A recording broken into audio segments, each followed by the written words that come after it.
Luca Nation, your PWCC weekly episode. Some of you guys are probably listening to it after my marathon 3.5 hour whatnot show, but that's not what we're going to talk about today. Cage, you've been a little bit quiet this week on the shows. You've been letting the guests speak. We got some good guests. Comments must have said, "Stop interrupting people, Cage." No. But I'm saying, no. This show is about Cage Lawyer and the knowledge and the facts and the experience you have. So I hope we could make up for this week of you kind of, sitting quietly on your hands, letting the guests speak. And this next 30 minutes to an hour is Cageisms. It's Cage experience. And number one, what the F are we doing with Fernando Tatis cards? Are you buying right now? Are you waiting? I'm 100% waiting. You know when I would buy? I mean, you'll be able to get bargains now this week because people are completely overreacting, and people are just gonna be like, I'm done with him.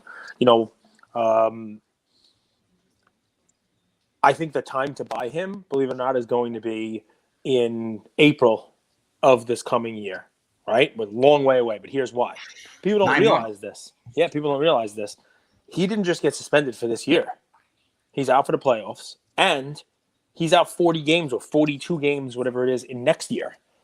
So it's not one of these things where it's like, all right, well, if he got injured or blah, blah, blah, don't worry about it. You can buy him into the run-up the next year. There's going to be that crazy run-up next year of baseball cards again, leading into the season. And then end of March, beginning of April, people are going to be all, wow, it's baseball. It's opening day. Juan Soto is going to have a 40-40 season, and Acuna is going to be 40-40. We hear that every year.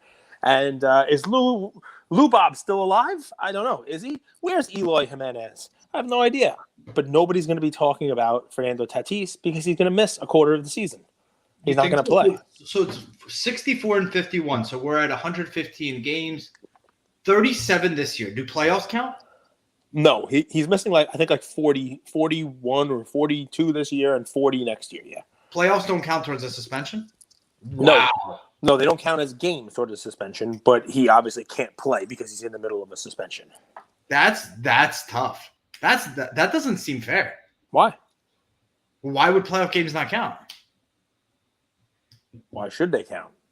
There are going to be people who are suspended, who – I mean, I understand why you're saying it, right? Because those games should count even more. They should count double. It's a real punishment for him. Well, let's say they play 37 games this season. Then they have 15 games in the playoffs. It just doesn't. I can't tell you why. I can't tell you what the story is. It just doesn't count. I'll tell you, my prediction of baseball being gone in 20 years, if I'm gonna amend it. 18 years. You're so bad, dude. All news that comes out of the MLB is negative. I think there's so many even better ways, even if he's in the wrong, to release this type of news than the way they do it. I just think it's always negative press for the sport.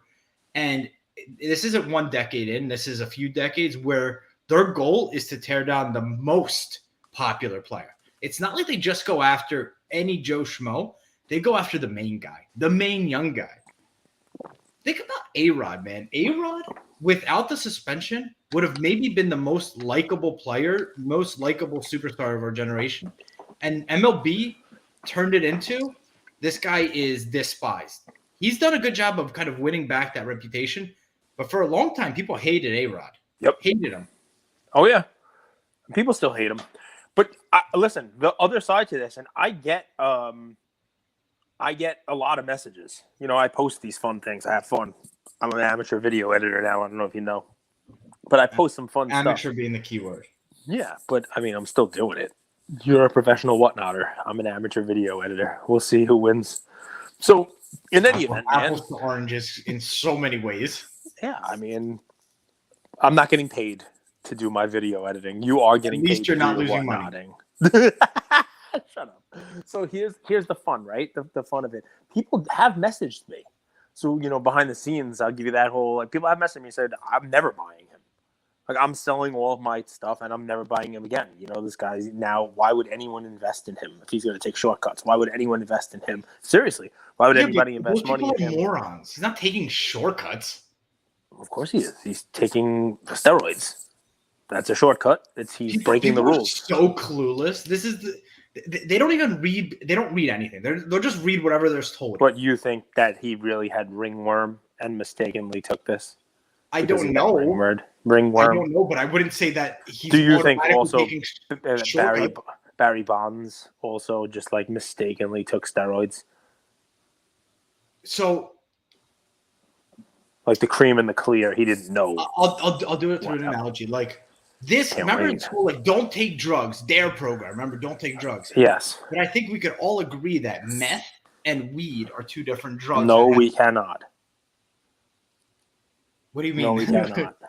No, meth and weed are two different intensity drugs. Drugs are drugs. This is a fun little episode. You and I will definitely not agree. You'll think well, I'll not agree all. with you, what my point is, not all not. steroids are created equal either. Like you have HGH, that's a different type of steroid than like blood doping. Then maybe like so. I'm with you. I understand what you're saying, but it's an irrelevant argument, right? Because the argument that we should be having is not whether or not he took one of the bad steroids. It's not whether or not he took meth as opposed to weed. He's playing in a league where he's got a $300 million contract and he is immature and a child. And he's 23 or 24 years old. I get it. But he's making all this money. He came to camp this year injured because he crashed a motorcycle in the offseason, allegedly. All right. And now the guy who's supposed to be the face of his franchise, the face of baseball, has taken a steroid which is banned, right? So the question we should be having is not, oh, he broke the rules but didn't really break them that bad because weed and meth are different. There's a list of things that this man making $300 million is not supposed to do, and yet he keeps doing them. And now, shoot. You know what would be my interesting research on this is, are the banned substances in the NBA, NFL, and MLB the same? That would be my first question. They're not. And the testing procedures and the lax nature of the way the tests are performed are different by league also. 100%. You understand it's a fair question. And the reason I ask it is I'm not trying to say that Tatis isn't wrong. I'm just trying to say that before people jump down his throat and say he's a cheater, there's a different level of cheater of Lance Armstrong type of doping versus Tatis doping versus Barry Bonds doping versus other players. I'll tell you, I don't go down the road, man, because breaking a rule is breaking a rule. There's a rule, and if you break it, you break it. It's a different level. Yeah, but murder, it's still cheating.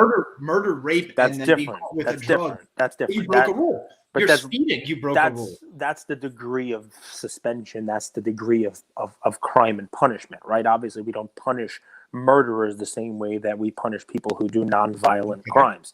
So this is his first offense. He has a different suspension for violating this league rule. If he broke a different league rule, like gambling, right, or if he killed someone, right? I mean, there'd be different punishments. Your argument is it's going a little left. I would also say that baseball doesn't have this, but other sports do. Like, there should be tiers of which steroid you take, because steroid is this hugely vague term that people think is very specific. They think you inject yourself with steroids and overnight you get huge, but that's not the reality of it. Different steroids are for different things. I'll ask you this. You probably know the answer. Do you know Messi has been on prescribed steroids since he was 12 years old? Yeah. I mean, there are different steroids, right? And people would say Messi's getting. So here's the fun thing, right? So but there's nuance. There's no nuance. So here's the difference and why you have a whole fun little thing. All right, a lot of people don't love the fact that the Argentinian 5'6", Messi was able to take, HGH basically. He had as a child a hormone deficiency, right? So it's a little bit different. Here's where it gets a little fun, right? And we're taking it sideways, right? Baseball's a different sport, right? Baseball is one of these, for better or for worse, and you say for worse, and a lot of people are saying for worse, and it's probably hurting the hobby and hurting baseball cards in general, especially modern stuff. But baseball is a war. It's not a battle, right? You don't like that it's 162 games. But the fact that it is 162 games means that you have more injuries. It means you have people who don't last the whole season. The injury list, the disabled list comes into play a lot. Expanding rosters, bringing people up, giving people breaks, quote unquote load management. Hello, Kawhi, where are you? Haven't seen you in 6 years. It's a different game, and part of playing baseball, part of the whole fabric of the game here is that long season and being able to stay healthy for that season. The talk of it is who could have been great. How many home runs could Ken Griffey have hit? How many home runs could Bo Jackson have hit? Like how many blah blah blah if they stayed healthy. Well, if they stayed healthy in baseball is a huge thing because it's very hard. And we've talked about this, to stay healthy over the grind of that 162 games. If you were a commissioner, would change it and say, you know what, let them play 100 games. Then they will stay healthy. Yeah. And then the game will be, have your stars into the whole. Manny Machado said it better than I ever could. Mondays are off. Mondays are off days. Well, most of them have Mondays off anyway, or Thursdays off. They got to travel in the whole 9 yards. But I guess what I'm saying is the use of steroids, whether they are, human growth hormone or any other type of steroids, the use of steroids to help you get better quicker, to help you heal quicker, to help you, stay healthy, to help you not get injured, to help you get back into it. If they change the rules and let people who are injured, rehab quicker on steroids, you name it, okay, fine. And that's a different rule. But I will tell you in baseball, why steroids, are that big talk is because there allegedly are people who are doing it clean. Allegedly. I mean, we'll find one day, who doesn't take steroids, who doesn't, who doesn't do the PEDs, right? And those people who are doing it the right way and are playing with nicks and bruises and strains and aren't able to rehab with an illegal substance, they're doing it by following the rules. They're not stuffing ballot boxes. They're not cheating. They're not taking steroids. Like, it is a slippery slope, man. So to protect the game for integrity purposes, I don't draw a distinction between meth and marijuana. I say, if you're cheating, you are a cheater. We have rules, you follow them. For me, it's black and white. It doesn't require much in the way of conversation. And he cheated. So I understand when people send me messages and they say, I'm not buying his cards anymore. He's a cheater. He's now in the bucket of cheaters. He's now in a bucket where I don't care if he comes back next year and hits 60 home runs. He cheated. Okay. I get what those people are saying. No gray area. You don't like that because you take meth. Yeah. Anyway, listen, baseball's weird that way, right? I mean, baseball's weird that way. It's one of those I don't sports care. I don't even own very many baseball cards. I don't watch the sport, and I would love to see it die. I don't want it to die. That would suck. Really.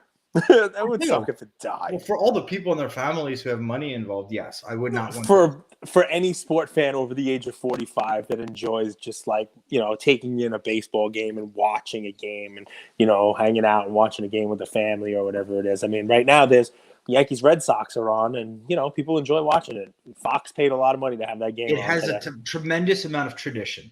It's the American pastime for a reason. By the way, yes, tradition.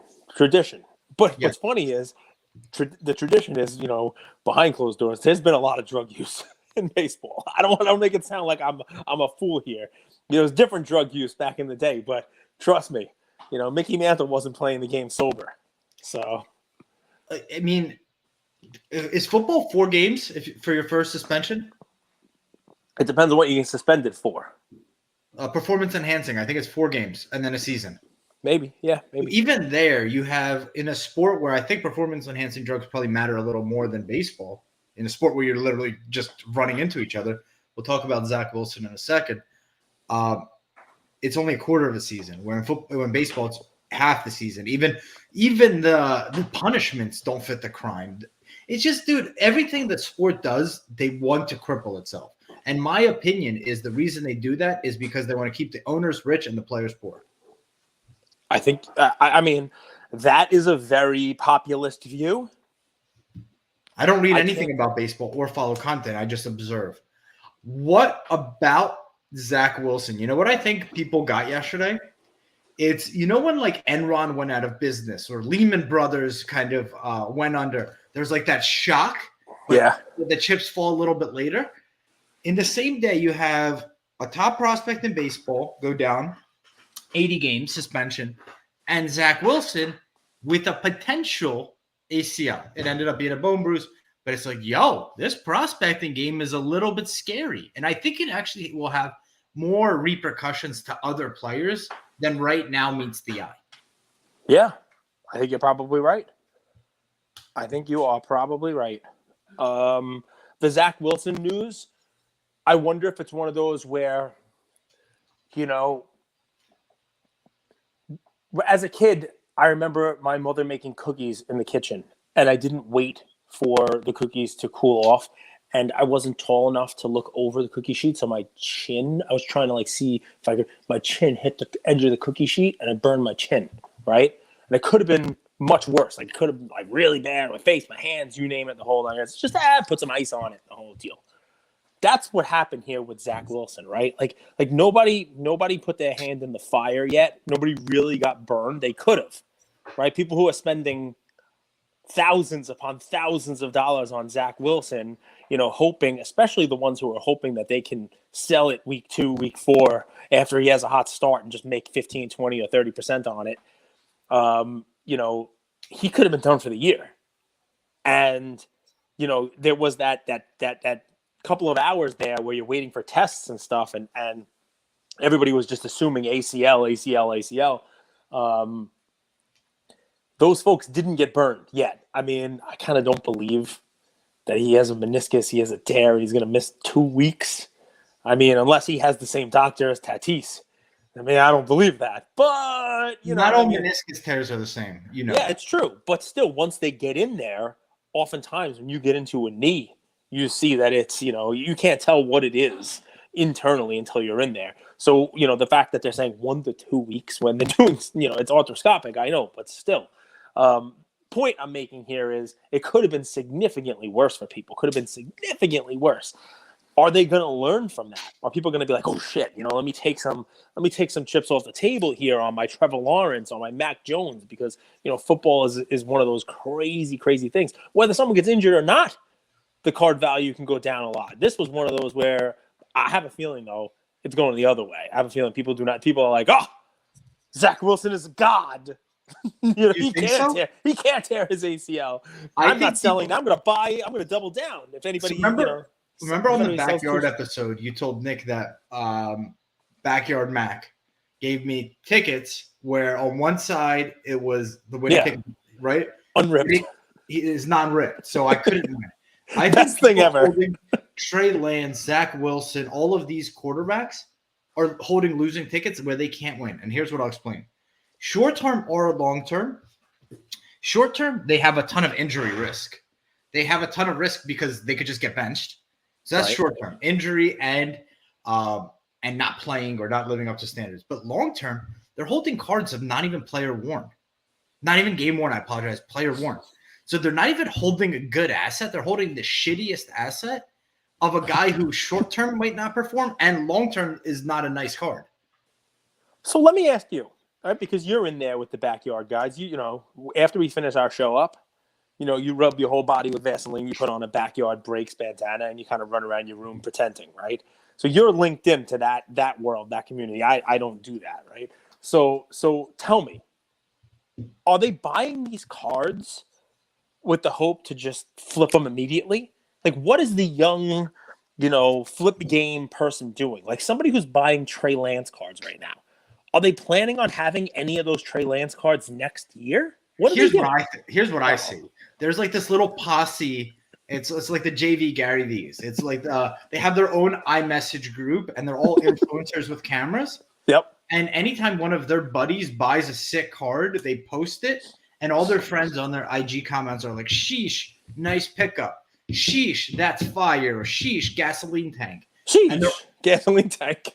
They're all like pumping up like and acting like to the common community that these are good buys, and they're just trying to unload onto this. What is it? The stupid man's the greater fool theory. Is that right? Yes, that is. Well done. where Not somebody we should start the stupid man theory. I like that one. That sounds a lot better.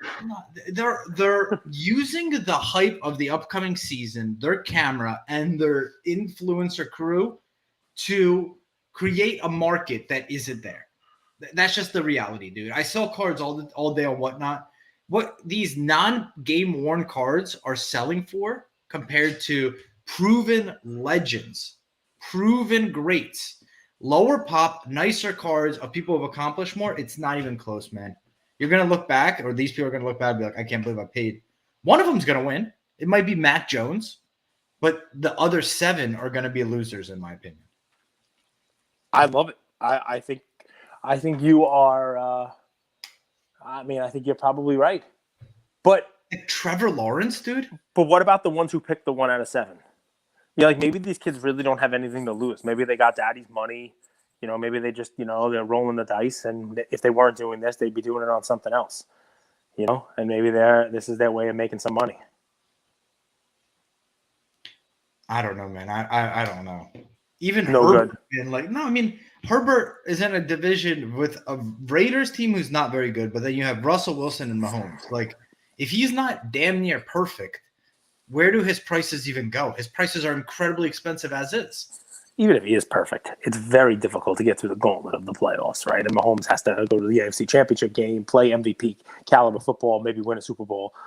His prices have come down a little bit, though. I mean, right now, I think Herbert's prices are basically the same as Mahomes, and obviously Mahomes has done a lot.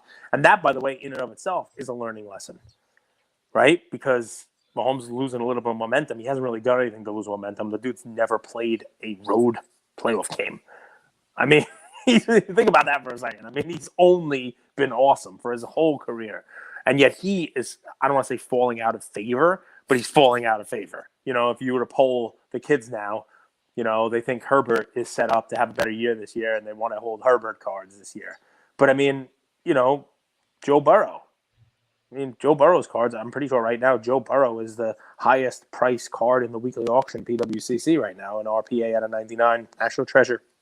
True RPA, I think, is currently the highest sale price. I think Burrow had one of those magical runs last year. I compared him to Dan Marino, right? Where you get to the Super Bowl and you may never get back for your whole career because he does play for the Bengals. And while I love Jamar Chase, I don't think that Bengals team is anywhere near as good as a lot of these other teams in the AFC are. But it is a great learning lesson, I think, for people who want to hold cards for a little while and be in the hobby for a little while. And that lesson is that even as good as Herbert is, his team didn't even make the playoffs. As good as, Mahomes and Lamar Jackson and, Russell Wilson and all these guys are, right? It was Burrow who represented the AFC last year in the Super Bowl. And guess what? They almost didn't get out of the first round because the Raiders pushed them to the limit. Because anything can happen. Remember that Raiders game against the Bengals where it was Carr to the goal line and they caught it a yard out. So I mean, football is one of those weird Bengals ones, won right? in overtime that game, right? Yeah, game of inches is what I would say, right? It's a lot of fun watching these guys. I think you've hit the nail on the head, but here's part of it, right? The hobby, it draws in new folks because it's fun. Because it's not baseball, right? And I think it's funny. You and I sit here, we talk about baseball dying in 20 years. And we'll jump into the PWCC stuff, but I think this is important, right? Give me the reasons why you think baseball is going to die. It's not clippable content, right? It's not fun. It's not easily digestible. It's not exciting. It's not all these things. I'll give you right? the number one. Go ahead. The number one is they don't have a superstar. They don't have someone that carries the torch. Right. So I will say that the hobby is a great microcosm for our argument of baseball dying. Right? We have people who carry the torch, but the people who are driving this hobby going forward are the Gary V's, the Sasha T's, the people who are talking about that flip game. Right? If you didn't have that flip game, you'd have a lot less names, faces, you name it, talking about the hobby. And buying a mantle card and sitting on it for 20 years is not flippable content. Buying Babe Ruth, buying dull stuff that looks like my Christmas tree, that's watching baseball. That's a boring 162-game season. Football and basketball, the clippable IG stuff, the overtime elite dunk in your face stuff. That's these kids who are coming in now spending $100,000 on a Joe Burrow card, spending $100,000 on a Mac Jones finite black one of one. Dude, that's what makes it fun for you. But that's why people are coming and flocking to the hobby. The wrong reasons. You know what you're doing right now? You're defending I'm not old baseball. man. I'm not boomer. You're defending baseball. You're a baseball fan. No, I mean, they're doing it so that their friends know that they have money. They're not doing it because it's a good investment. Well, you're doing it because you want your friends to know that you watch the games, bro. No, I'm doing it so I can take my mom, dad, and my sister to Playa del Carmen, and we could rent a villa on the beach, and no one. That's not true. You could do that with vintage baseball cards too. Yes, I don't know the vintage market. Takes a bit to learn it. But I mean, it's also boring and not flashy. 90s, not vintage. No, I mean, old. You're making me feel old, man. You don't even have a memory from the 90s. Someone say, "Hey, Cage, tell me something that happened in the 90s." You're like, "Oh, I can't remember." I could tell you what happened in the 90s. What are you talking about? I was old in the 90s already. That's why I can't call it vintage. It's not vintage by your standards. If 90s is vintage, then I'm ancient. I'm a relic. I'm an 32 antique. years ago, dude. Yeah, man. A lot of people wouldn't call 90s cards vintage cards. Like I think people would have a tough time calling like a PMG vintage. Well, no one would, but that's where I'm playing in because I don't know the vintage is ripe for some weird shit because the cards are not numbered. So you could do some really interesting stuff with the vintage. With exquisite or any of this stuff, you can't really mess with that card because people on Blowout Forum know card number 44 out of 99. It's also true. It's done true. This and this and this. But not every messing with it's the same. Not every steroid is the same. So what are you doing in the PWCC offering this week? Don't take a rectangle and make it a die cut. I have three plans. There is a die cut, by the way. There's a nice die cut in this week. So yeah, nice die cut. Is it the 1997 Ultra Stars Kobe PSA 10? No, close. It's a Jordan, just like the Jordans you were buying. It's a 1998 vintage. A vintage 98 card. I'll get to it in a second. Tell me your place. Soccer real quick, guys. Yeah, shoot. I don't know if this is going to have any effect on card values, but the Man City team this season, and I've talked about it before. I said Haaland's going to destroy. He's going to score a ton of goals. This Man City team is like no team you guys have seen in a long time. This team, they might go undefeated. They're going to break the scoring record. They're going to get more chances at goal than any team I've seen in maybe the last 25 years. Now, today, Haaland didn't actually score. But there's a lot of Haaland cards on auction. One being a Kaboom Road to Qatar PSA 10 Pop 2. Very interesting play. And if you want a team that's in soccer, there's not a lot of accidents at the end of the day. This team is stacked. This team is going to be in all the biggest tournaments, and this guy is going to have a ton of goals. And what also benefits you, I've been watching the Haaland market. There's a lot of his cards for sale this week compared to the last few months, and a lot of nice ones. So that's one market I urge you guys to take a look at. All right. Listen, if we're going to go market-wise, what do you think about the F1 market right now? I'll just make it simple. I don't watch it. I don't know the people or the players in it. So I would say the poster child for this is Charles Leclerc. I mean, he started the season off hot, just like F1 started off hot. I'm not a huge fan of the F1 market not Ricky Bobby, Charles Leclerc, right? So I mean, this is You saying Leclerc? Yeah, like Charles. You say is it Pam? I actually watched Talladega Nights the other day. It's pretty hilarious. Ricky Bobby. Shake and bake on the top of your mouth. Shake and bake. Are you talking about the 26 out of 50 gold? El Diablo. I'm talking about a lot of stuff, but let's talk about it generally speaking, because I think the prices have come down a lot, just like Charles' cards have come down to earth. Because this is a guy who had a 46-point lead over Verstappen and gone. Right? He started the season off so good. His cards were, there were people selling his cards ridiculous prices. They timed them the right way. But obviously he's lost his lead and, Max is running like crazy, but this is a time where you could potentially buy his cards. You could spell it. It's LEC if you found them, right? So you could buy his cards, not priced like they were in the beginning of the season when he looked like he was a runaway, champ. But he is young, and maybe he wins a championship down the road, and people are rewarded for buying his cards. A lot of big F1 cards. His Sapphire Gold, his regular gold. There's an orange Max Verstappen. There's an aqua George Russell. There's a lot of cards that are selling for a huge discount to where they were just in the beginning of this year. You can see you have them all up right in front of you. Everything I just named. Well, here's the issue, Cage, and this is why I think the bigger lesson for me has been stay in a market you know. Mm-hmm. So you'll see here, this is already confusing because this is Topps 2020 and this is Topps 2020, Topps Chrome. Yep. Both are card number 4, right? Yep. But they're different cards. Yes. So I don't even know which one's preferred. Well, first of all, one you see what they're numbered out of, so you can get from there, right? Sure. I mean, I think one of them's out of 25 and one of them's out of 50. So this one's a gold. This one's that's gold. I think the orange.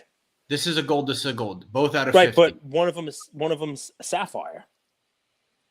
Right, one of them is a sapphire, which is obviously a much rarer release that people don't get. So that's why that's what you're looking at, the sapphire. So you would get the sapphire gold over the regular gold. Yes. Even though the sapphire gold right now is actually trading at. I like the well. That's why. That's why I like the sapphire better. Yeah, in this particular auction right now, people like the sapphire because not everybody's able to get it. I mean, a lot of people like the regular chrome. Also. So let me ask you this, Cage. Shoot. Would you rather the sapphire orange out of 25, or would you rather the sapphire gold out of 50? I mean, it's interesting for Topps, right? Because in Panini products, the gold's out of 10. Everybody chases the gold. We still chase the gold. It's funny. There's a reason why the prices are so similar, even though there's twice as many of them. There's more people who like the gold. Yeah. So I personally, I go with the gold because out of 50 is rare enough, and I like gold. I love gold. There's also a really nice Lewis Hamilton auto. Weird. Auto numbered out of 58. Initial 2020 Topps Chrome Hamilton auto. I think it's a BGS 8. It's the first Topps Chrome issue. There's not a lot of Hamilton autos. I know it's sticker, which is not the greatest thing on earth. But, he just finished second in the last race too. So, lots of fun. He's still doing it at a high level. Came in second last year. But 4,300. This is a Topps Chrome variation. Yes, so the sitting down, the different poses there are like SPs. But I like that one, but there's an autograph one of him also. 2020 Topps Chrome Hamilton auto out of 58. If you just put Hamilton 58, it'll probably show up, I think. But look at this arbitrage. This one's 4,300 in BGS 9.5. Mm-hmm. This one's 1,100 in a PSA 9. I mean, it should show you also that, the BGS ones, the BGS 9.5, it's got good subs. Wow. They ton of Hamilton available. A lot of Hamilton. Wow. But anyway, so two pages. This was why F1 stuck out to me on this particular auction, right? Because there's so much in this auction, I'm using your strategy, right? Of like, look at what there is. There might not be this many F1 cards ever again in a PWCC weekly. And that money, that F1 money is going to be spread around. And that's 2021. So, they sell for significantly less. What do you think of the old gold purple refractor? The gold purple. They went a little nuts. Combo. Like 2021, they did the same thing. They went nuts. This is what I was warning people about with F1. If you go back to our content, where people were going nuts for the F1 stuff, and I said there will be more releases, and when there's more releases and they keep the printing machines going, like the Duke brothers in Trading Places, the prices of the original stuff it's going to come down also, because part of what was there's the card. Part of what was and part of what was making the cards fly in value was there just wasn't enough. There wasn't enough for any level of collector to get. They all had to fight over that one series of Chrome. They all had to fight over one dynasty. But now they have multiple sets, multiple years. But anyway, you just saw that one there. BGS free advice. Hire the HGA custom slab designer, custom label designer, so there's no longer white, ugly labels on your slabs. Just a piece of advice. I mean, it works. Listen, you would buy this card, Cage, with this white label? What, the Hamilton? Yeah, with this white label. You like this. This gorgeous $21,000 card, Cage, with this white label that says Beckett right here. Yeah, I would, just because there's not that many of these. And you would keep it in this label? For now, yeah. It's crazy how something like this small could ruin a card. I have a feeling that the folks at Beckett are probably going to be doing something about that white label soon. Well, they listen because to our universally, I don't know anyone who likes it. You know what I mean? But we'll see. We'll see what happens. Well, next year's National, they'll spend thousands of dollars to put up all these signs, but it's not really their new labels. It's just appearing. Yeah, being mean, but it's all right. Listen, I mean, some would say they deserved it. Couple of fun ones that I want to go through, and then I want to hear your strategy. And I actually have a strategy for this auction.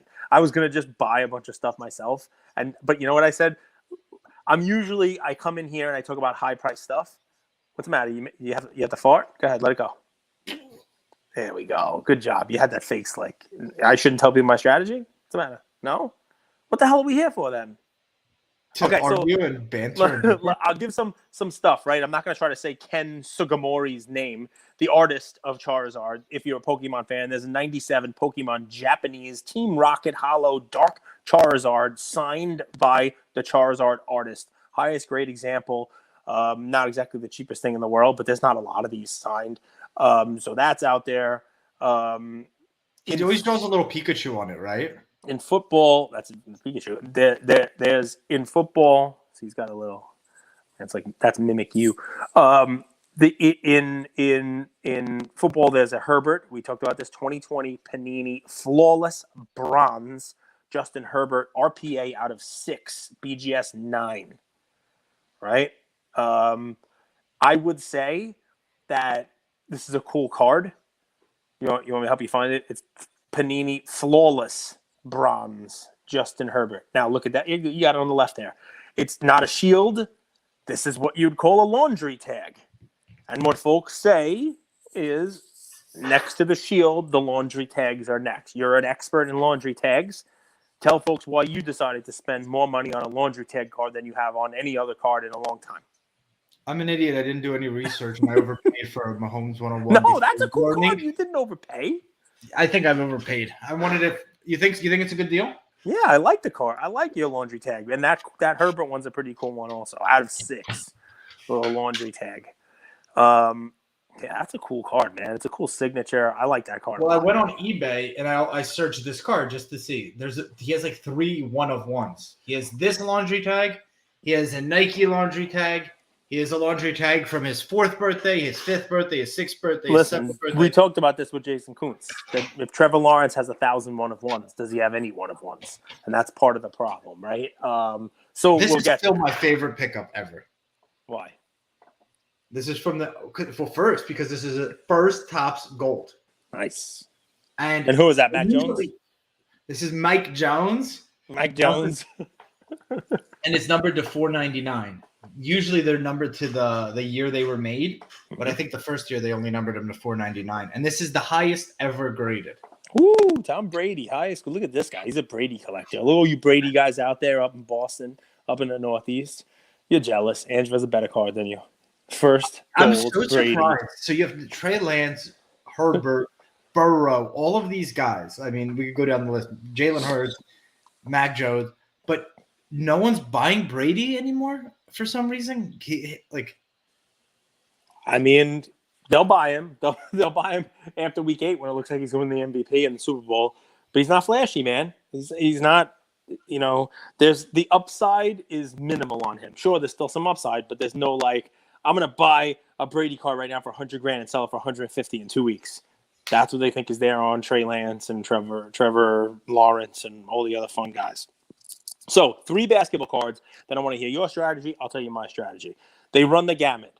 Here's one you're going to like. 1998 Upper Deck Superpowers Quantum Gold Die Cut. Michael Jordan out of 50. At the 50, that card is sick. Pop 2. Pop 2. Yeah. I know that card. Yeah. You're going to buy it? Expensive. Well, no, it's in the 4,000s. It's expensive, but it is a cool card. You don't see too many cool of these things, right? Real condition sensitive, as Andrew knows, because he has now become a buyer of Michael Jordan die cut cards. There's not a lot of Jordan 90s cards that are actually numbered, believe it or not, and let alone a PSA 10. And then the whole gold thing wasn't a 90s thing. It came and the people who collect Jordan, that they really hammer home numbered 90s Jordans. They're very uncommon. Even the inserts are not numbered. So yeah, I like that card a lot. That was on my watch list. They only started doing it in the second half of the decade too, because the inserts that I collected in my teens, your scoring kings, your power in the key, those things, numbered cards didn't exist. I didn't have numbered cards. A 2006 exquisite collection LeBron James patch auto out of 100 BGS 8.5. I like it. Dude, I like that decade. I like, for opportunity's sake, I think maybe 1998, but like 2000 to 2010 is a very interesting decade. Remember, after 2008, LeBron does not have any licensed patch autos. So, this is one where it doesn't carry the price tag. It's not cheap. It doesn't carry the price tag of the 03s and even the 04s. This is an 06. It's a cool, chunky LeBron patch auto, if you want to take a look at it. This is 06 exquisite collection. Cool card, right? Gorgeous card. And that's got a nice patch. Take a look. If you zoom in, look at the patch. Look at that. The lettering on it. It's kind of cool. Beautiful card. So absolutely beautiful card. And then Andrew's favorite, my last card for you guys. Andrew will put these above everything else, above golds, above precious metals, above you name it. It is the infamous Panini White Sparkle. There is a 2019 Prism White Sparkle Zion rookie. One of the rarest, one of the hardest to find Prism parallels that came out of only White Sparkle packs. It doesn't look good, Cage. These White Sparkle packs, I think you have to be in a forest and catch a unicorn pooping, and they poop White Sparkle packs. I think that's the only way to get these things. So this is it. Check it. You don't like these. You don't like the White Sparkle. Hey, does anyone look at this and be like, this is a nice design? A lot of people do. People like these. They're allegedly out of 20, but I don't think they're numbered. Another thing that the White Sparkle has going for it. You remember Stone Cold Steve Austin, Cage? Yes. When he would drink a beer and then go, that's what the Panini employees do to get these to the White Sparkle. They spit on them? Well, I wouldn't call that spit. Spit is direct. This is more like, Right. You guys remember he had beer and he's like, so that's what they do, and they just lay the cards out on the ground. And I thought they throw the cards down and they let LeBron do the chalk, and then that would actually be kind of cool. That would be game used. Oh, that's right. It would be almost game used, right before the game used. Pre-game used. Pre-game warm-up shorts. Pre-game used. So give me your strategy, and then I will walk everyone through mine. By the way, one card that I was looking at, I hope I don't kill Andrew's, bargains, whatever this is, under $2,000. There is a cool, it's a sticker auto, but it's got, the whole name. 2013 Panini Crusade Giannis Apprentice signatures in full PSA signature. 10. Full signature. Like a really nice, cool-looking card from Panini Crusade. It's just one, I scrolled through as many listeners as I could over a 5-hour period because, damn, there's a lot of cards in here. That was one that stuck out to me and not that expensive. So what are you doing in this auction, or should I just... This is good. Thank you. And let's do this together. Let's do it in a team. Let's not be combative. Let's be Yes, let's do it. So Charlie Munger talks about this concept of inverse thinking. Mm-hmm. So inverse thinking the concept is, instead of saying, how do you make more money, you actually solve for how do you not make more money, and list out all those things that you would do and not do them. Spend too much on depreciating assets, go out to eat, alcohol. Well, you could list them. But how do you not make good investments in sports cards? Okay. One, in my opinion, is by ultra modern stuff with a ton of parallels. I think 2018 on, I think you're screwed anywhere you put your money. Because what's going to happen is, even if you hit the best guy and the best card, there's all of this opportunity cost of these.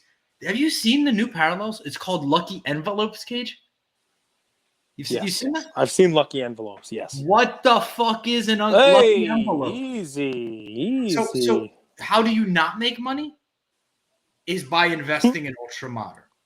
How else do you not make money? Is you find high risk, low reward opportunities. Lucky Envelope. No, I mean, dude, have you seen Dragon Scale or Elephant Prism? Elephantitis.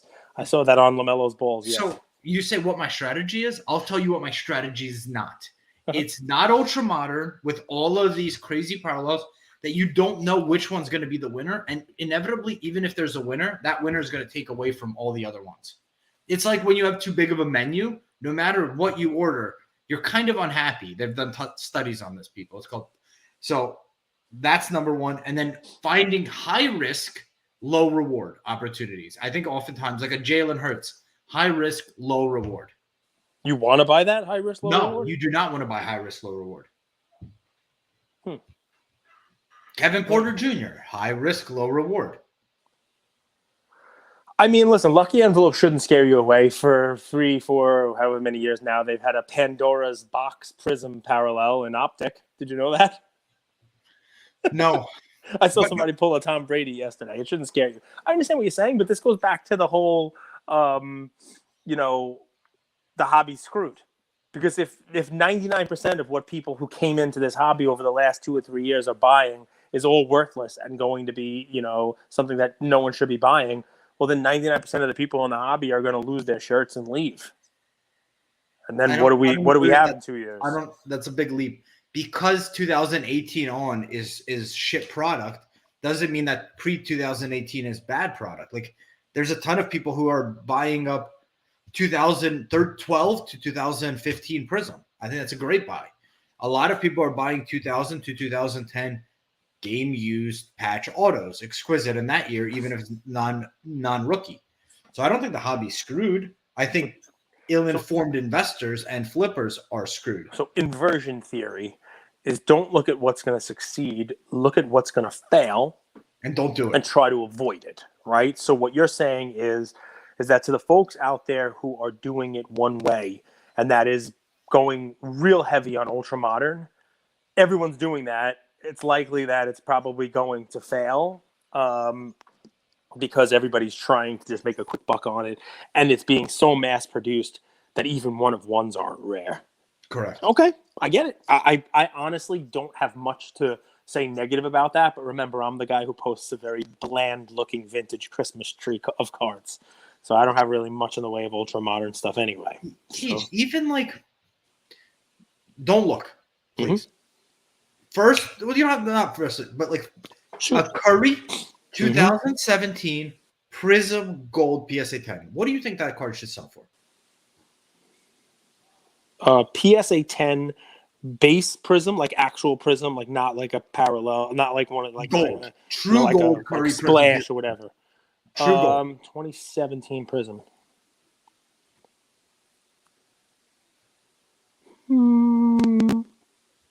Between $1,000 and $2,500. Dude, that's a $20,000 card. Nice. That's gold That's my point. Like, those types of cards are so LeBron's. Like a 2017 PSA 10 LeBron is like $20,000.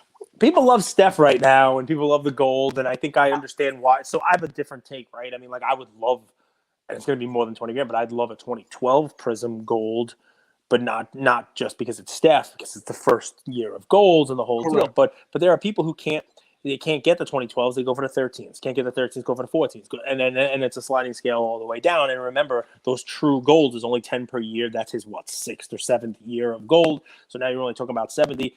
There's only, Prism, there's only going to be probably, well, we'll see what happens with Panini. But, somebody like Steph has 10 of those per year. It's tough. People fight over those, So I get why people are paying for them. Those have become sort of like, chased cards, the Prism golds, the straight golds, but not like the optic splash gold, if they have that, or, then it becomes there's too many golds. I think it's like, don't confuse value versus worth. Don't confuse what something costs versus what something's worth. Like, I know right now those cards are what people are chasing, and that's like the final straw. But in reality, those cards are stupid fucking cards. Sorry to curse. It's okay. They're non-rookie. They're his 14th year card. And the only reason is right now because someone, like you said, can't get the 2012 or get his other stuff. But there's a chase. You don't like it, just like I personally didn't love PMG cards. So, but think about that. Michael Jordan PMG red sells for over $500,000 now. I wish I would have bought one. I wish I would have bought 5. That's one set. But It's one set. There were several PMGs that have come after that. There were PMGs, 2 of them that year, another one the year after, and then there are retro PMGs now, which I know don't count. And there was another one. You say they don't count, but think about that, right? 15 years later. But that's one set. It's one set. Okay, so just do the math. Also, the Jordan card, you said, oh, that's Steph Curry. That's his 12th year card, the 2017, right? It's actually, his 9th year card. The Jordan card from 1997, that's like a 12th or 13th year card for him, right? So now you have that parallel. And you're right, it's one set. But by the time the 2017 gold Prism came out, true Prism, 2012, 13, 14, 15, 16, 17. That's 70 total Prism golds. That's less than there are of PMGs for Jordan. I think that is the only thing that's helping hang on for the Curry. But in reality, there is some logic and rationale math to that. Mm-hmm. But the emotional side is we know that that's not true. Because we know that 2012 Prism is truly out of 10. Mm-hmm. 2013, fine. But then we know that there's like all of these other gold with like an asterisk parallels. So I think what you're trying to say is this, right? Just like the 2017 is a downgraded version of the 2012, right? Just like the 2017 base, there then becomes more downgraded versions of the gold for him, right? The insert golds, the optic golds, the you name it golds out of 10, blah, blah, blah, blah, blah, right? Kaboom gold. Whereas the PMGs don't have that. I'm with you. Well, listen, you can compare everything to it, right? Because that's what about elite Dunris? Do people even talk about elite Dunris? The goal anymore? is, listen, PMGs when they came out were not. They were not this, exalted thing. And I think part of what we're doing, now is, there's supposed to be some fun, some chase, some enjoyment in the hobby. And if you're going to take away the ultra modern flip game from people, I didn't take it away. That's what you are. You took it away. Ultra modern flip game. Irresponsible printing. You also can't take away the whole let's look for the next PMG. Let's whether it's kabooms or downtowns or whatever it is. Like there are different fun ways of playing this hobby game. You're in. No. That's what people are doing. What I'm saying to you is there are people who have fun in this hobby, right? They try to flip ultra modern stuff. You're telling them now they can't do that. There is another sector of people that are looking for what that next iconic PMG type card is going to be, whether it's kabooms or downtowns or golds. You're now telling them they can't do that either. 2 options for the next PMG, which the next anything is the stupidest way to lose money. That should be on my list of things not to do. Don't look for the next anything. Don't look for the next LeBron. Just draft the best player in that draft class. That was one of the things that I didn't agree with. Cajun Cardboard is like the next Giannis. There might not even be the next Giannis. So listen, you've gone down a road now of a bunch of things for everybody listening to this to not do, which I love. I think it's great when you have these episodes. Don't buy anything past 2018 and don't look for the next big thing. What should they be doing? Because I have an answer. Well, how come the Munger inversion theory that was not coined by me, by a guy who's literally a billionaire? Right, but that's a theory. So now tell folks what to do in the hobby. Inversion thinking is real. This is how he built his entire business. All right. You're still not answering the question. Asking you using that inversion theory and telling people what they should be buying based on that is you can't answer that by saying inversion theory. Okay. Inversion theory is real. I would look for 1994 to 2014 of cards that are truly scarce. Okay. Scarce, which means demand exceeds supply. Okay. Truly scarce. 1994 to 2014, 2016 of guys with solidified track records. And then on that scale is if you want to add a little bit more risk, someone with a solidified track record, but upside. Curry, Giannis, Kawhi, Anthony Davis. Ooh. Anthony Davis is now this is inversion theory. On the dollar. He fits into that 2012 criteria. What could go wrong? Anthony Davis. Well, but what could go right? It's very true. At his best, he's a top 5, top 10 player in the league. He's priced right now like a top 100 player. So I am with you. I'm with you. I think I get paid nothing for this, Luca Nation. Enjoy free content. I'm putting this shit behind a Patreon. there's a lot of actually good tidbits in there, right? And I think where I'm going to go with it is this, right? Let's try to use what we have to our advantage. And I'm not just come at you and tell you, oh, go buy the Joe Burrow card for White hundreds of Zion thousands. PSA 10. I get you going. The Half his sparkle right look foot got is you going. off the screen. Literally. Right, so I'm going to tell you what I'm doing in this particular auction, and then I'm going to not do it so that I give you guys an opportunity to. All right, I'm going to take advantage of a bunch of stuff. So number one, in the last 2 years, last 18 months, people graded a lot of cards with PSA. Right? We all know this. This is 100% out there. Michael Jordan is probably the one who's been graded more than anybody else. And also, PSA. That was a good post, by the way, by PSA, right? That's the post you're referencing. Mm-hmm, Most. Mm-hmm. And so basketball was like a 2-3 split, retired versus and football was all active, yeah. Football was all active. So Michael Jordan's cards are graded the most. And also for the last, I don't have the data. We can have Gem Rate on. I'm sure they will confirm this. But, a couple years ago, 10 was a 10. And for the last 2 years, those 10s are now 9s and maybe even 8s. All right. So what I did was this, and you can do this with me if you like, right? Because right now there are 104 Michael Jordan PSA 9 cards in this auction, right? And 50 of them don't have a bid. You're a cocksucker. What? What's the matter? Is this what you're planning on doing? This is what I've been doing. Buying Michael Jordan PSA 9s? Yeah. All right. So I'm going to tell you where I would like to play on these, right? Dude, so if you're listening to this episode, I apologize. Look at the cert numbers on these. I'm not telling you to go out there and buy the 1989 Hoops All-Star ones. You can, right? If you want to buy the $20, $30 ones, they're fine too.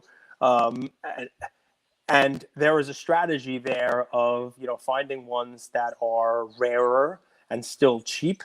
I'll give you an example, right? So there is a 98 Upper Deck MJX Michael Jordan PSA 9 that doesn't even have a bid yet.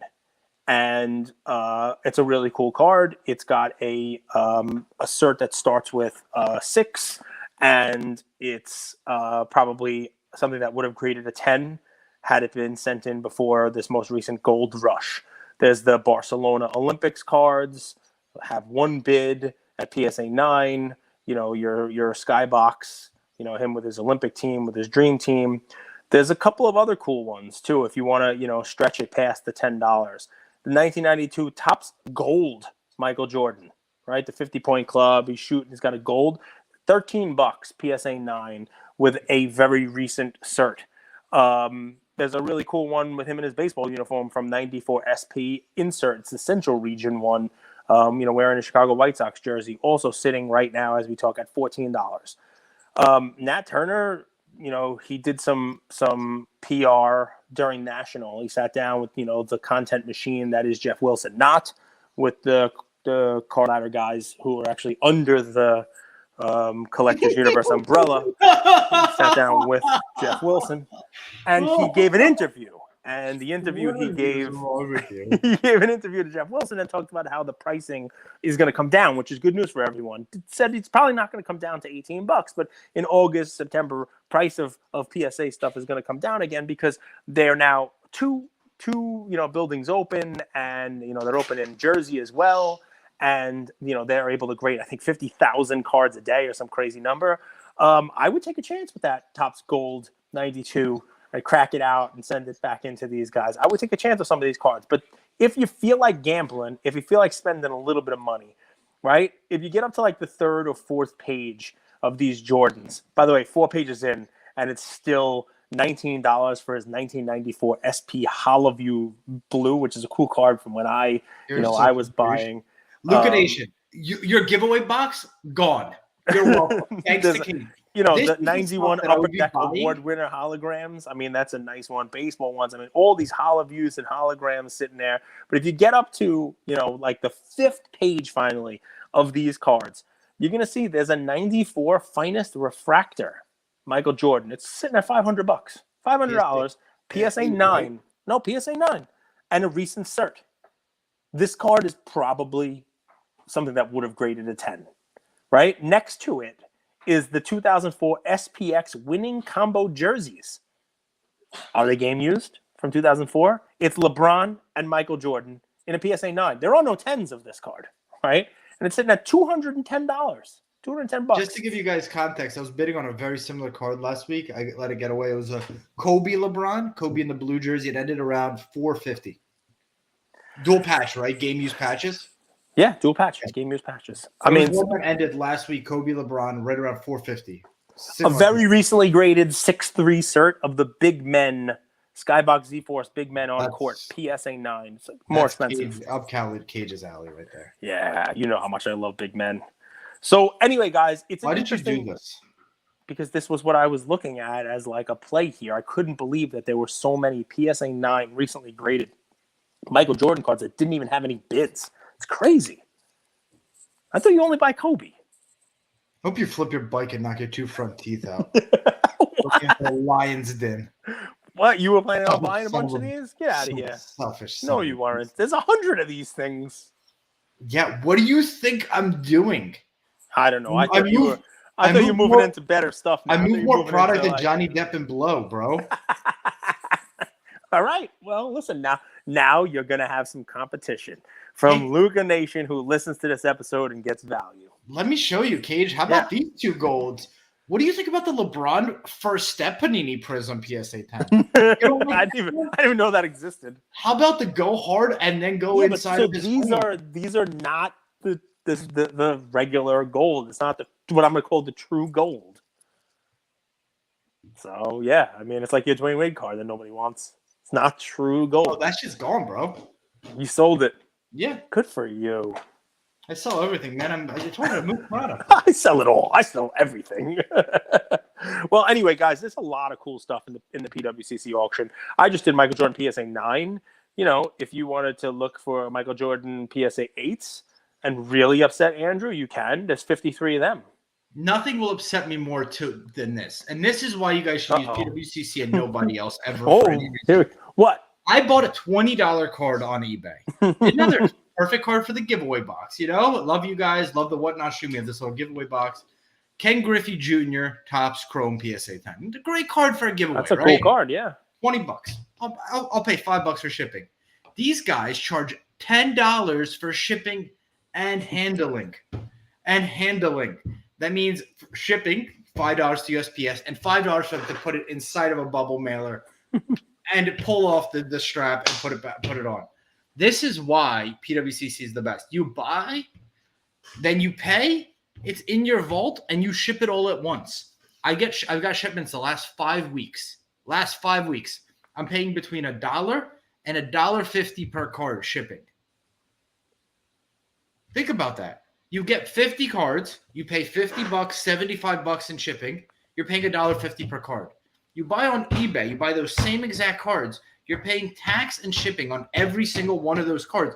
So your $20 card becomes $32 instead of your $20 card becoming $22. I just got a payment request. I'm not lying to you. It pissed me off. A payment request? Like, hey, you haven't paid for this. And I'm like, well, I bought a $20 card that ended up being $33. So I'm paying 66% in shipping and handling. It's stupid. Listen, we are over an hour. To my man, Jeff, you know who you are listening to this. That was a nice run we gave you. What was that little shot at PSA and Jeff Wilson and Card Ladder? Can you explain yourself? There was no shot. Were you awake for when we had the Card Ladder guys on our episode of the National Treasure Series? Yeah. So they mentioned that people love when the Card Ladder guys are on. It is. It's amazing, and it's because they're honest, and because they tell it like it is. I think, and yeah, man. I mean, those they have. It was what I said, right? And that it's exactly the lead-in, right? What I said to them was they have their finger on the pulse of the hobby like no one else does, because not only do they do that weekly show and people reach out to them and tell them stories and ask them questions and you name it, but they have all the data. And they're in it. I mean, that's what they're doing. That, you know, when auctions end, they're updating their data in real time, basically, to give you what's going on. You know, they have a pulse of the market like no one else has, which was why they found it odd, I think, that, the content from the National that PSA was doing wasn't with them because no one has a pulse like they do. And they mentioned it, not me. I hope I'm not getting them in trouble. But yeah, I mean, I didn't even know what they were talking about, and then I went and looked it up. And I saw that post, which is relevant here because, people like you who like crack, if pricing of gradings comes down a little bit, if it starts to come down, there's going to be a real market for crack. You said crack a lot this week, by the way. I have. No, I have. Yeah, and you have too. Luca Nation, I hope you guys are enjoying the National Treasure series. Can I tell you a secret? Tell me. I miss these. I like the National Treasure series. I like when we get to talk. What was going on with you with Jason, dude? You were like half asleep that episode. It was like 11:30 at night on a work day. We don't work. We're entrepreneurs. I do work. We're entrepreneurs. I was definitely yawning. I was. But he is interesting, though. He's got a lot of cool stories. People love that episode also. You get a lot of good comments on that. A little more braggadocious, this National Treasures, if you look at the guests, I've been going to the national longest record. I've bought the most Giannis Prism, says Cajun Cardboard. He probably did. They're coming on and flexing. They're white sparkling all over our screens. I mean, look at gross. I mean, oh man.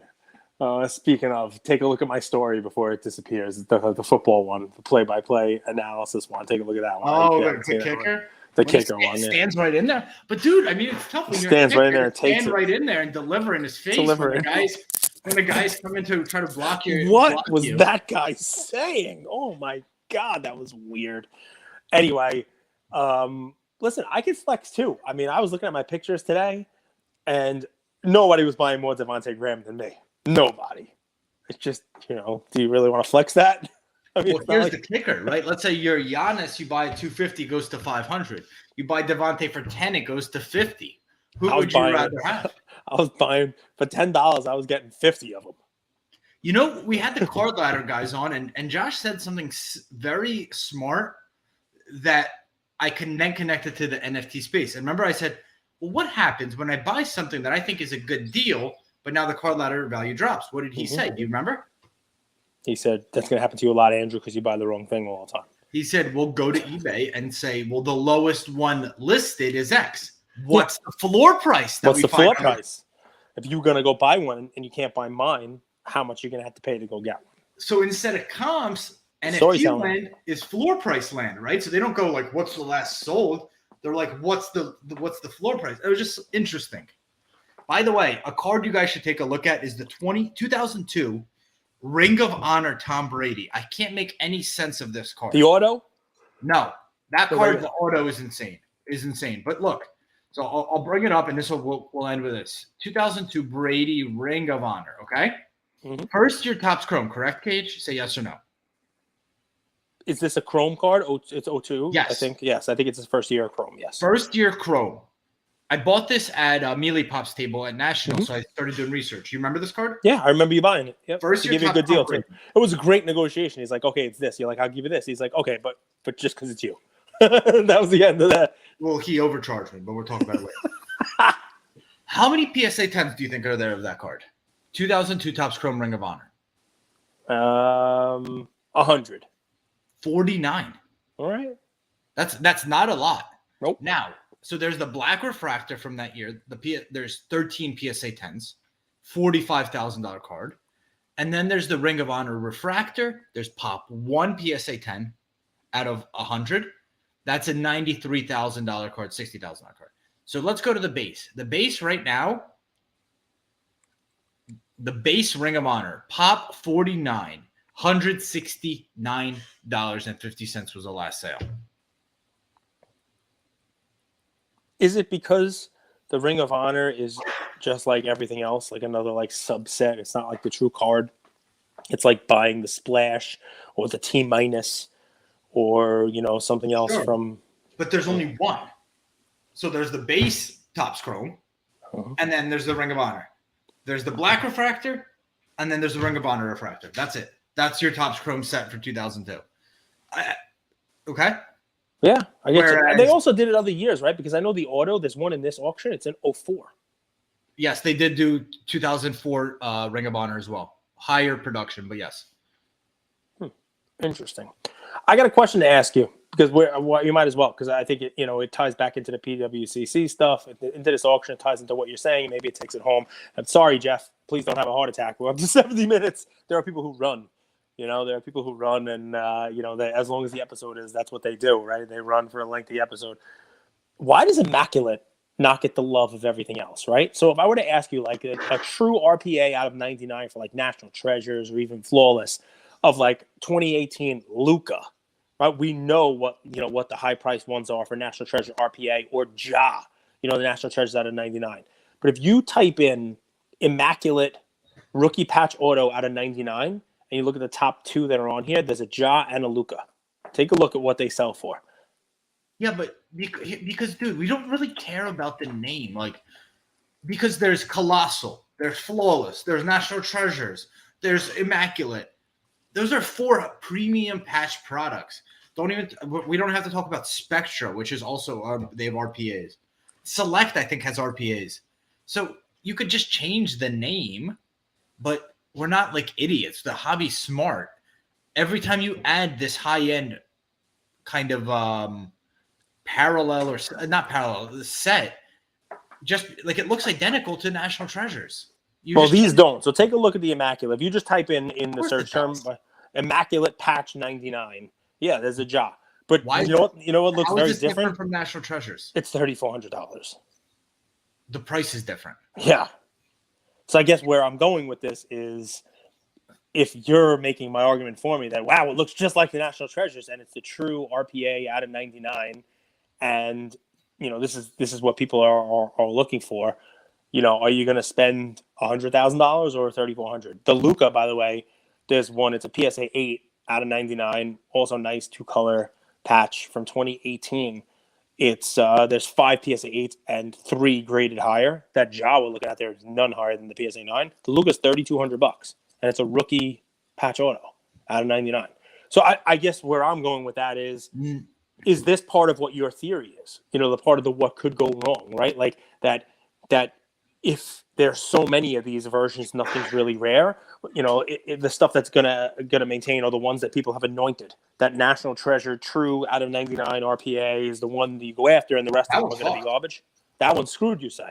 Yeah. How come? So that it's not that Luca's underpriced. It's the National Treasure just overpriced.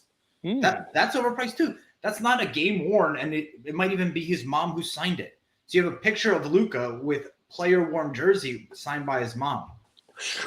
Look at this, man. The hard-hitting analysis from Andrew. This is not $3,200 because it's Immaculate. It's $3,200 because the auto is signed by Luca's mom, and it is not game used. It's just player worn. At least he wore it. Yes, at least he put it on to walk his dog. Wait, no, dude. I'm going to let you take it home. I'll mute it. Why are they duping us? And why is that bad? No, I get so scared. No, dude, I've explained it. This whole episode has been an explanation. I just don't think collecting cards is as rocket science as we think it is. I think that we all know the shenanigans, the hanky-panky that's being played. We didn't even talk about BCCE, who is basically a business run by kindergartners. It's just joke. But like, dude, it's not rocket science. Don't buy stuff that there's infinity of. Don't buy RPAs where the guy didn't even wear the stuff in a game. Like, I don't know. Buy the card that's as close to the youngest player on it as possible. Well, guys, we have hard-hitting research here from Andrew. He has given you 2, not 1, but 2 things you have never heard before, and you may never hear again in this hobby. You ready for it? I'm distilling down almost 80 minutes of content here from Andrew to 2 things. Number 1, he wants to make sure that you do your own research. And number 2, that you buy what you love. Hard-hitting research. $760, Cage. This is a game-worn jersey by Michael Jordan, numbered to 23. Jersey numbered Jordan. Okay, so here's what I'm going to ask you. How many jersey Jordan cards are there out there? That's what you need to know. Because if your argument holds water, 1,000. Does it hold water, Miss Vita? No, the defense is wrong. 1,000 max. You need to know, right? Because what's special about that one? What year is it? Did he win something great that year? It looks like a white napkin, right? It's like, so why is that rare? Okay, that Jordan's out of 23, but there are how many thousands of Jordan jersey piece cards out there? How many? I don't know the answer. You should know the answer because that'll tell you whether or not the card you just showed off is worth what you paid for it. It's less than other prospects. In that Immaculate is more than that Jordan. Yeah, but that's a totally different argument between why people are buying prospects versus why people would buy a Michael Jordan card. Michael Jordan's upside is capped. It's low. No, but that's not the right question. It's where do I put this X amount of dollars so that I can get that money out? It's that simple. Like, I know where you put it. Lucky envelope parallels. Well, isn't rule number one not to lose money? No, rule number one is steal underpants. Rule number one, and Warren Buffett and Charlie Munger is don't lose money. Yes. So, I mean, I think at any point in my life, I'll be able to sell this and get my money out. I can't say the same for $100,000 Trey Lance card. Right, but the people who are buying that card will also tell you that you paid $750 for that Michael Jordan. No matter what happens this year, the best you could hope for is maybe to sell that for $8 and change. The best you could hope for is $8 and change this year. But that Trey Lance, if he goes out there with I'll the sell best this for $2K this year. I guarantee it. Okay, well, even if it's $2K, all right, that means you've made $1,200. The people who paid $100,000 for the Trey Lance card, they will tell you that yes, there is downside there, but with that coach, who when was the last time Shanahan had a bad quarterback outcome? I'll wait. It's a long time. Garoppolo is terrible. He can't even throw 5 He's a yards. winner. Garoppolo's a winner. Even as bad as he is, that helps make the argument. If Trey Lance has any talent, think of what they're going to be able to do with that offense, with Debo, with that offensive line, with that coach, with that defense, with that team. That's why people are betting on him. And the guy who owns that Trey Lance is going to say, well, you know what? I paid $100,000 for this. But when he's 6-0 and people are talking about him as the favorite for the MVP, I'll sell it for $200,000. And yes, you on your Michael Jordan. That's a greater fool theory, though. It's not a greater fool. Who's going to buy it for $200,000? When he's 6-0, there will be more people who buy it, who will pay more for it than who paid now when he hasn't even played a game. He hasn't started. But that's what they would tell you. It's a different risk tolerance. It's a different game. They'll tell their cameraman that, and then they'll post it on YouTube, and then they'll think that I'll believe it, but I don't. Not our audience. I like it, but we'll see. This is a 5-hour marathon, guys. I've been on Whatnot since 5. 9:43. Got some energy going on. Free. No Patreon, no OnlyFans, no paywall. Free. So that we hope that all the hours that we spent doing research, experiencing, talking to people, that you guys don't make mistakes. Number one. Number two, you learn. And if amazing opportunity, if you make money, boom. And have some fun. You're right. Peace. So thank you all for listening to another episode of Lucas, Tigers, and Bronzo Mai. I wanted to tell you about a new service that we have starting as of today, and I'm really, really excited to bring it to you guys.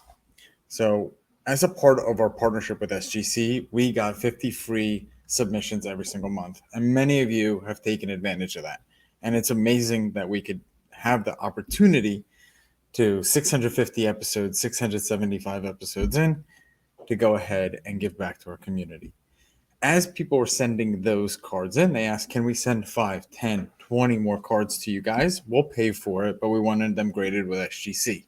You guys know SGC is turning cards around in 13 to 14 business days, have incredible customer service, and their secondary market values are going up day after day after day. And that's exciting for the hobby and exciting for the grading landscape. So we didn't want to just rush into it. We wanted to do it right. And what we did was I relocated here to Boca Raton, Florida. I opened up a P.O. box maybe 5 minutes away from SGC, and I will be hand delivering and hand picking up the cards. So you don't have to worry about anyone else touching your cards. It will be me. And I will update you every step of the way. So here's how it's going to work. I'm going to personally pick up the cards from a P.O. box, prep them, new card saver, new penny sleeve, and deliver them to SGC every single Tuesday. Why Tuesday?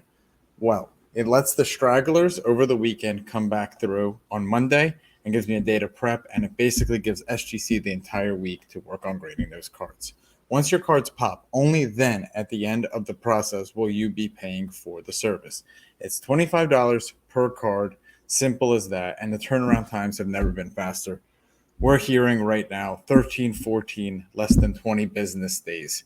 So there it is, 9170 Glades Road, number 135 is the P.O. Box in Boca Raton, Florida, 33434. 9170 Glades Road, number 135, Boca Raton, Florida, 33434. Of course, you could shoot me an email or shoot me a text anytime, and I'm always available. Many of you already have my email. It's iamandrewgoldberg@gmail.com, or my cell phone number, 215-519-9154. Reach out with any questions. I could walk you through the process. I've hopped on the call with quite a few of you, and I'm happy to do that. Love you, Luca Nation.